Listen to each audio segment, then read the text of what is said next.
Putranto tidak dapat ditimpakan atas akibat tidak terbacanya video rekaman DVR merek G-Lens. 6. Terdakwa Cuk Putranto mengalami kesesatan fakta, error in facti dari awal peristiwa, maka dengan sendirinya unsur dengan sengaja yang terdapat dalam pasal-pasal yang dituduhkan baik dalam surat tuntutan dan surat dakwaan menjadi tidak terbukti, serta adanya kesesatan fakta atau error in facti merupakan alasan penghapus pidana. Bahwa 7. Bahwa terdakwa Cuk Putranto melakukan perbuatannya atas perintah atasannya yaitu saksi Ferdy Sambo selaku Kadif Propam dan menganggap perintah tersebut merupakan perintah kedinasan, perintah di tempat kerja, diberikan di waktu kerja, dan diberikan berpakaian dinas. Sehingga telah terpenuhinya alasan pembenar dan pemaaf sebagaimana dimaksud dalam pasal 51 ayat 1 dan pasal 5 ayat 1 ayat kedua KUHP. Dengan demikian, tidak lelah kami ungkapkan bahwa terdakwa Cuk Putranto haruslah mendapat keadilan yang hakiki yang dapat terwujud sebagaimana ira-ira yang harus dimuat dalam setiap putusan pengadilan, yaitu demi keadilan berdasarkan ketuhanan yang Maha Esa. Bahwa dimuatnya ira-ira tersebut bukan hanya sebagai pelengkap atau pemanis sebuah putusan, namun merupakan tanggung jawab penuh kepada Tuhan dalam memberikan sebuah keputusan, karena hukum dan keadilan adalah berasal dari Tuhan. Sebelum menutup duplik ini, kami tidak lelah untuk mengucapkan terima kasih sebesar-besarnya kepada Majelis Hakim terhormat dan Jaksa Penuntut Umum yang kami hormati. Namun kami yakin bahwa Majelis Hakim yang terhormat yang memimpin jalannya persidangan akan berlaku objektif, bijaksana, dan tidak memihak. Kami yakin dengan adanya duplik ini, yang mulia Majelis Hakim akan lebih sungguh-sungguh menilai apakah terdakwa Cuk Putranto memang memiliki niat jahat, kesalahan, dan dapat dipertanggungjawabkan secara pidana yang telah kami uraikan baik dalam nota pembelaan dan duplik ini, yang menjadi satu kesatuan yang tidak terpisahkan, bahwa terdakwa Cuk Putranto tidak memenuhi unsur-unsur pasal 33 Undang-Undang ITE dan pasal-pasal lainnya yang didakwakan oleh Jaksa Penuntut Umum. Sehingga kami terus mengulangi dan mengingatkan bahwa terdakwa Cuk Putranto dalam perbuatannya dilindungi oleh pasal 51 ayat 1 KUHP dan pasal 51 ayat kedua KUHP sebagai alasan pembenar dan pemaaf. Serta terdakwa Cuk Putranto mengalami sesat fakta, error in facti dari awal peristiwa terjadi yang merupakan alasan penghapus pidana. Kami berharap Majelis Hakim terhormat yang dalam musyawarahnya dan memberikan putusan dalam perkara ini akan selalu mendasari fakta-fakta persidangan sesuai dengan prinsip-prinsip kebenaran dan prinsip-prinsip kemanusiaan, sehingga didapat memberikan putusan yang seadil-adilnya sesuai dengan ira-ira demi keadilan berdasarkan ketuhanan yang Maha Esa. Berdasarkan uraian-uraian di atas, maka kami selaku tim penasihat hukum terdakwa Cuk Putranto memohon kepada Yang Mulia Majelis Hakim agar berkenan memberikan putusan terhadap terdakwa Cuk Putranto dengan amar sebagai berikut. 1. Menerima seluruh duplik yang diajukan oleh terdakwa dan tim penasihat hukumnya.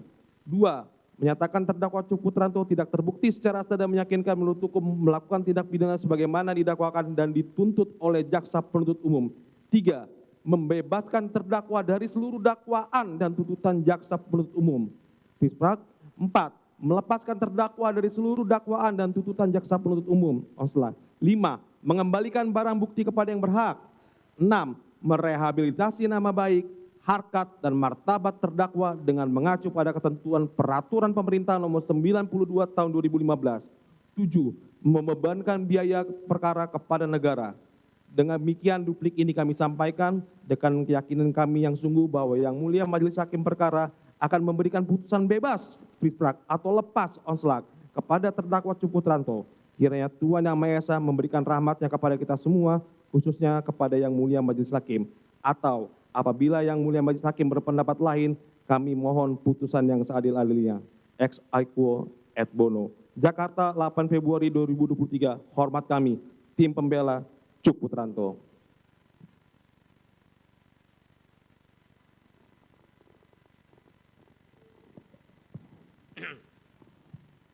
Demikian tadi pembacaan duplik dari tim penasihat hukum Cuk Putranto, dan tentunya setelah pembacaan duplik tidak diberi kesempatan lagi kepada penuntut umum untuk menanggapinya, dan tentunya tetap dengan replik tuntutan dan semula, ya.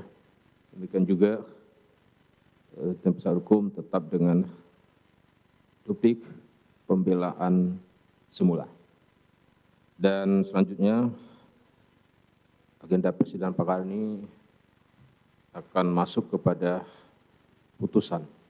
Dan untuk putusan, majelis akan bermusyawarah dan akan membacakan putusan dalam perkara ini insyaallah pada Jumat 24 Februari 2022.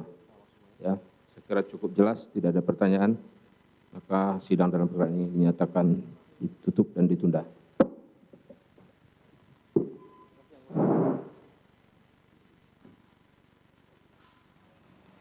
Sidang duplik terdakwa Cuk Putranto baru selesai dilakukan. Tadi penasehat hukum dari Cuk Putranto menolak semua replik yang sudah disampaikan oleh jaksa penuntut umum pada pekan sebelumnya, dan beberapa poin diantaranya dinyatakan bahwa seluruh dalil JPU ditolak, poin-poin yang dianggap tidak sesuai, salah satunya adalah untuk melawan perintah dari atasan, dalam hal ini Verdi Sambo, tidak dapat menolak perintah atasan dan juga tidak memiliki kehendak untuk menolak perintah yang kemudian diberikan oleh Verdi Sambo. Dalam hal ini juga terdakwa Cuk Putranto sebelumnya juga pernah berupaya untuk menolak perintah Verdi Sambo, namun kemudian ada tekanan yang kemudian disampaikan oleh Verdi Sambo, dan Verdi Sambo kemudian menyatakan bahwa akan bertanggung jawab jika terjadi sesuatu hal.